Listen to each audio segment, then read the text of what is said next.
Moi!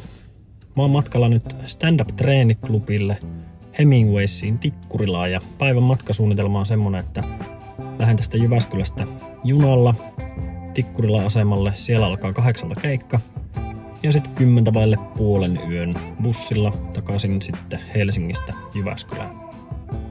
Mulla on tätä komediaharrastusta nyt takana noin 9 kuukautta ja tänään taitaa tulla 15 keikka järjestyksessä ja ne on ollut tähän asti kaikki 5 minuutin vetoja. Eli aika pitkää päivää saa sitten tehdä välillä 5 minuutin takia, varsinkin kun täältä Jyväskylästä asti käy.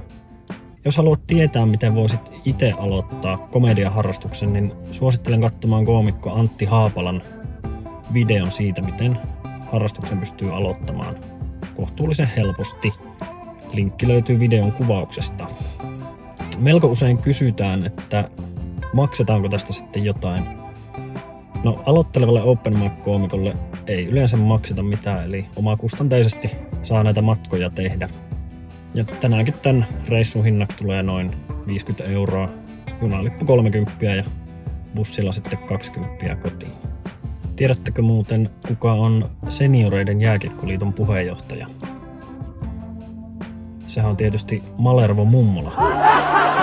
Mut joo, lähdetään matkaan.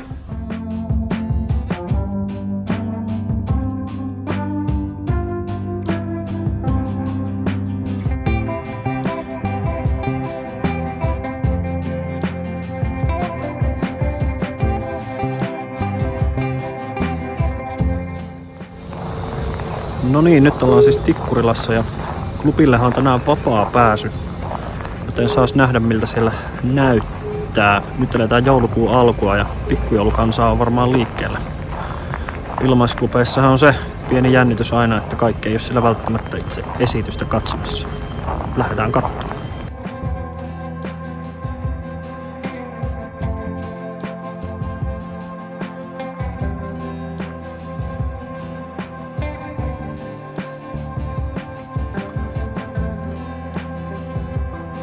Ehdotin vaimolle 3 kimppaa ja sehän suostui. Olisin kyllä halunnut olla itekin siinä mukana. Meillä on niin vähän seksiä, että aina jos mun tarvitsee ostaa 6 paketti kondomeja, niin mun käyttämää merkkiä ei enää valmisteta.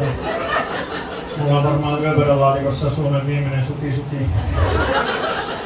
Kiitos, olitte ihania. Mä olin Toni.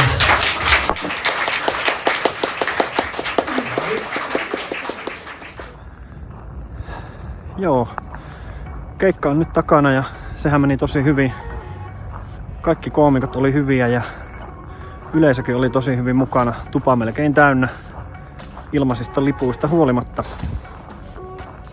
Nyt ei muuta kuin yöbussilla kotia kohti ja kiva kun olit matkassa. Nähdään taas.